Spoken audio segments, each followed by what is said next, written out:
Olá, estamos de volta com mais uma resenha do cangaço. Você que lê sobre o cangaço, qual cangaceiro você acha que foi mais violento, mais sanguinário? Você acha que no cangaço existiam crianças? Cangaceiros, crianças com 10, 11, 12 anos. O que você acha disso? Não saia daí. Em instantes nós vamos resenhar uma obra que aborda esses dois aspectos: a violência e a presença de crianças em bandos de cangaceiro.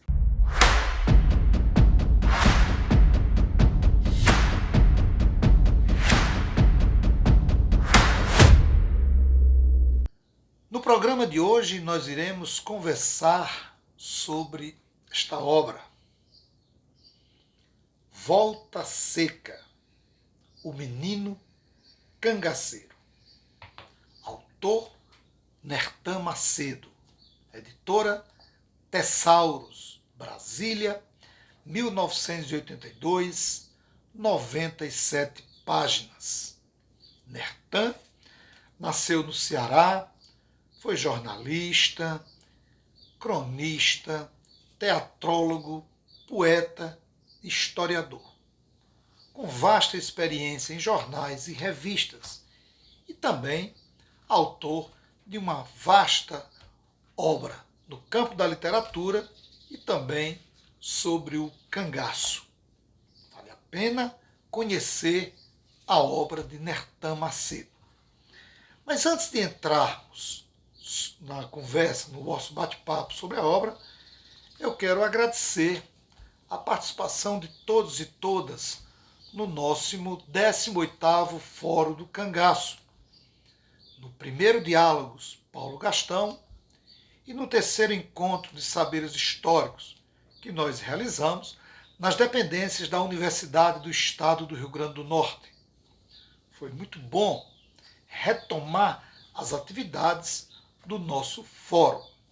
E você foi importante nisso, com apoio, com a participação, com sugestões de temas a serem debatidos.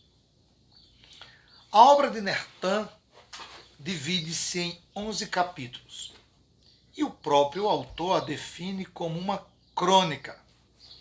Ele estabelece um diálogo com vários autores ao longo de sua obra e já começa dialogando com o Estácio de Lima, a quem ele demonstra uma afeição muito grande, e com Euclides da Cunha, fazendo uma análise, um posicionamento em relação ao Brasil daquela época e as diferenças entre as regiões. E também inclui no seu texto uma abordagem sobre a violência, tanto urbana quanto rural, uma espécie de comparativo e com uma visão crítica em relação a isso.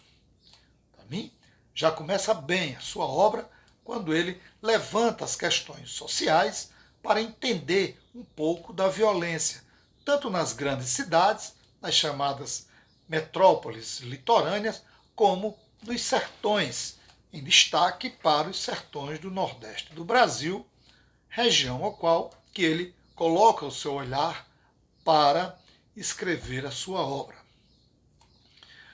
O autor, logo em seguida, faz uma retrospectiva da chegada do ex-cangaceiro Volta Seca ao bando de Lampião, ainda com o nome de Antônio dos Santos, e carregava consigo, quando ele chegou ao bando, uma franga debaixo do braço. Depois de muita insistência, ele teria sido recebido pelo líder dos cangaceiros. A origem do apelido, segundo o autor, nem mesmo o próprio cangaceiro soube informar. Existem inúmeras especulações em relação a isso. O autor faz uma retrospectiva histórica, em torno da violência rural no Brasil, para fazer com que o leitor entenda e perceba as circunstâncias, o contexto e o quadro geral em que surgiram os bandos de cangaceiros e, em especial, o jovem Volta Seca. Ele mostra também que no bando de Lampião não existiu apenas Volta Seca como um jovem adolescente, ou até mesmo, como ele usa em algumas partes da sua obra, uma criança no bando. Ele destaca Menino de Ouro, Chumbinho, o filho de Dona Delfina, que ele não cita o nome, José Roque, filho de Ângelo Roque, o famoso Labareda, Beija-Flor, afilhado de Curisco, Deus te guie, Benício de Tal, que é o Saracura, e Antônio, o Roxinho. Esses são alguns de nomes de cangaceiros que, segundo o autor, entraram em situações semelhantes ao de Volta Seca e que também eram meninos pré-adolescentes quando entraram na vida do crime. O capítulo que eu gostei muito do livro do Nertan é o intitulado Capitão da Areia, no romance de Jorge Amado. Aqui, o autor estabelece um diálogo com o romancista baiano, isso porque Jorge Amado, em sua obra, tem um personagem por nome Volta Seca. E o Jorge Amado ele estabelece um diálogo a partir do personagem com o cangaço. Isso cria no leitor algo muito positivo, porque o Nertan, nesse diálogo que ele estabelece com o Jorge Amado, ele consegue levar o leitor a frequentar as ruas de Salvador e, ao mesmo tempo, a Caatinga, a partir de um personagem ficcional, que é o Volta Seca de Jorge Amado, e o seu sujeito histórico real, que é o Volta Seca, a qual ele propõe escrever a obra. E isso deixa o leitor muito curioso para saber onde é que está o personagem de Jorge Amado e onde é que está o cangaceiro Volta Seca. Eu daria um destaque especial a essa parte, porque é algo que o autor consegue, com muita competência, estabelecer esse diálogo, sem, contudo, descaracterizar a sua obra. No capítulo da Gaiola Baiana, A Liberdade do Rio, o autor descreve a experiência de Volta Seca no Rio de Janeiro, quando da ocasião da entrevista à revista O Cruzeiro e, posteriormente, no segundo momento que ele volta ao Rio de Janeiro, a TV Tupi. Ele transcreve algumas passagens da entrevista, nada que mereça destaque especial nesse primeiro momento. Ele transcreve o depoimento que foi dado, não o depoimento de Volta Seca, mas o depoimento do jornalista Peri Augusto sobre as impressões do jornalista em torno do ex-cangaceiro. Aqui ele não consegue, nessa parte, transcrever a fala de Volta Seca, e sim a fala do jornalista que entrevistou Volta Seca. São as impressões do jornalista. E aí é algo muito subjetivo, porque você não consegue ler, captar um pouco do que realmente o ex-cangaceiro colocou. Para mim, um dos destaques da obra, além do capítulo de Jorge Amado, é o capítulo Mesa Redonda do Cangaço. Aqui, a priori, o leitor imagina que estejam nessa mesa redonda pesquisadores, jornalistas, escritores, mas na verdade ele fez uma jogada muito interessante. A mesa redonda que ele se refere é a reunião de ex-cangaceiros que estavam cumprindo pena na penitenciária de Salvador, que estabeleceu um diálogo com o autor. Essa entrevista ela não foi dada a Nertan Macedo. Essa entrevista ela foi concedida em Salvador a Joel Silveira, que foi publicado na obra Granfinos de São Paulo, de autoria do próprio Joel. tendo sido publicado anteriormente no jornal Diretrizes, do Rio de Janeiro. Então, o Nertan Macedo tem contato com essa obra, com essa entrevista concedida ao Joel Silveira, e transcreve a entrevista, partes da entrevista, pegando a fala desses ex-cangaceiros e colocando na sua obra e tecendo alguns comentários. Não comentários longos, não uma análise disso, mas apenas tecendo alguns comentários que fica de fácil compreensão para o leitor. Estavam presentes nisso que o autor chama de mesa redonda os seguintes ex-cangaceiros: Volta Seca, Saracura, Ângelo Roque, Cacheado, Deus te guie e Caracol.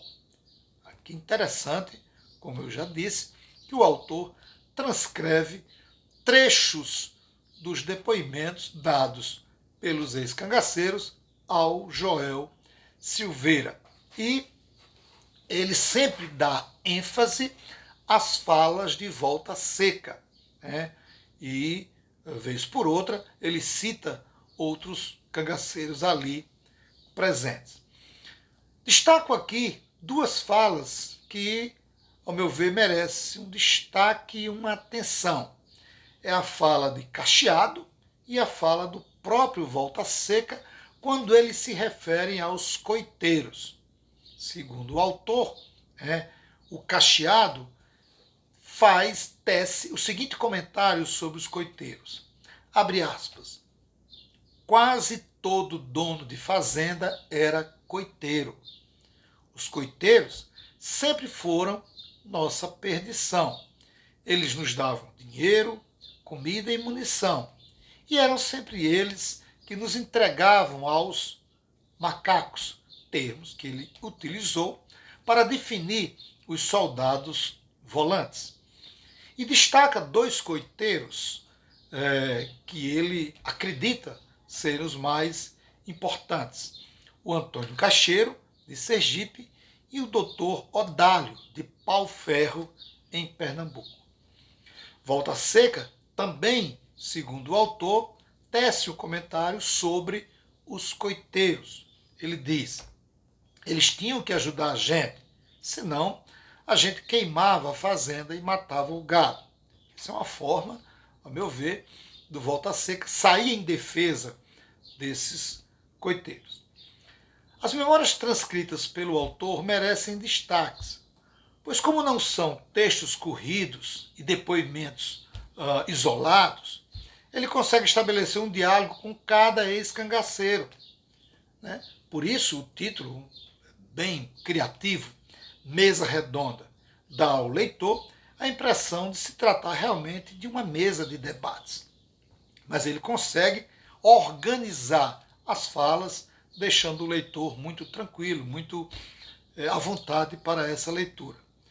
As experiências narradas pelos ex-cangaceiros são ricas em detalhes sobre as relações no bando, o papel dos coronéis, a pobreza, a violência praticada pelos volantes, os motivos pelos quais cada um entrou no cangaço e outras questões abordadas na entrevista.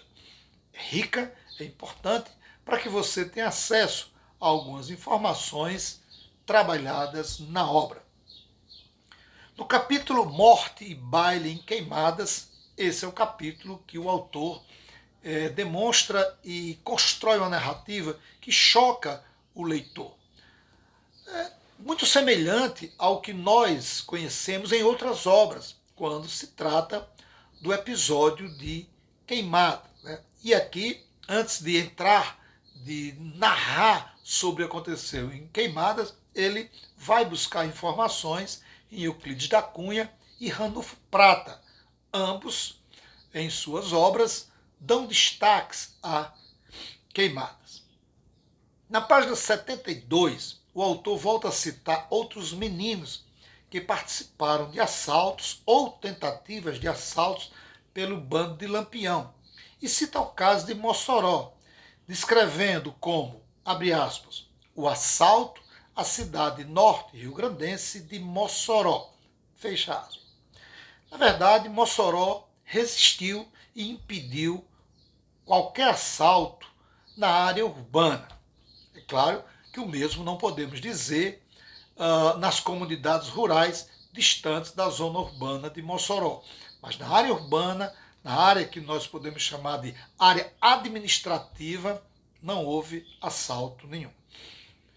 No capítulo A Versão do próprio Volta Seca, que eu considero o foco central de sua obra, o autor coloca Volta Seca como, abre aspas, a figura mais famosa e badalada do bando de Lampião, depois do próprio capitão. Essa é a ênfase que o autor dá ao seu personagem, ao sujeito histórico que ele está trabalhando. Segundo o autor, existem várias versões em torno da vida do ex-cangaceiro.